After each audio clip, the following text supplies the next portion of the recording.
আজকের ভিডিওতে বলবো কিভাবে আপনি আপনার স্বপ্নের দিকে এগোবেন, কিভাবে নিজেকে সেভাবে তৈরি করবেন।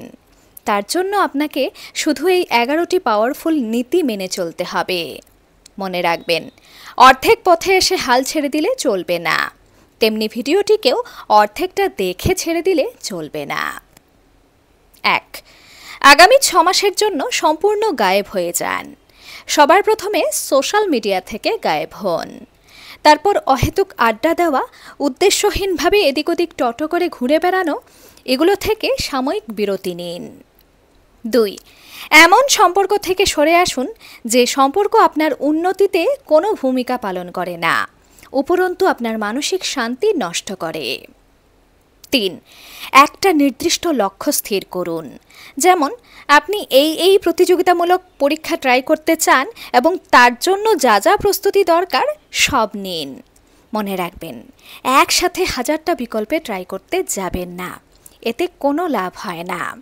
আপনার যোগ্যতা ও আপনার দক্ষতা অনুযায়ী কয়েকটা আপনি বেছে নিতে পারেন। 4.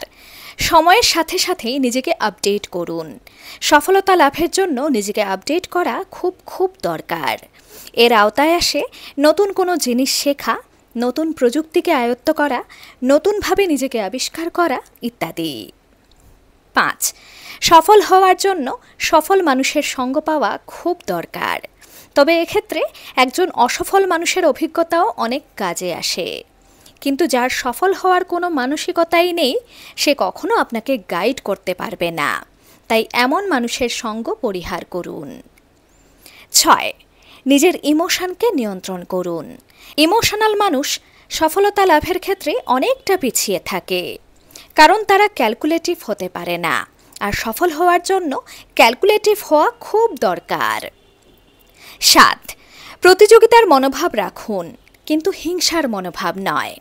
প্রতিযোগিতার মনোভাব আপনাকে যতটা উন্নত করবে, হিংসার মনোভাব আপনাকে ঠিক ততটাই পিছিয়ে রাখবে। 8.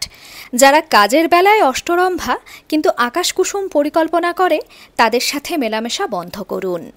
যে কথা কম কাজে বেশি মনোযোগী, সেই পারে সফলতার স্বাদ আস্বাদন করতে। 9. ভুল থেকে শিক্ষা গ্রহণ করুন।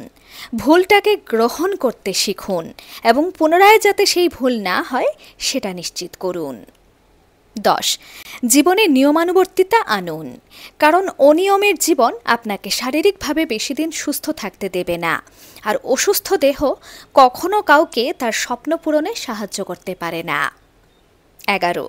যারা নেতিবাচক, যারা কোনো কাজ শুরুর আগেই তার খারাপটা ভেবে নে, হাল ছেড়ে দে, আমার দ্বারা হবে না এমন ধারণায় বিশ্বাস করে, তারা জীবনেও সফল হয় না। তাই আপনার মধ্যে যদি এসবের প্রবণতা থাকে, তাহলে সময় থাকতে সেখান থেকে বেরিয়ে আসুন। আমার বলে দেওয়া এই 11টি পয়েন্টের মধ্যে কতগুলো আপনি অলরেডি মেনে চলেন, অবশ্যই লিখে জানাবেন।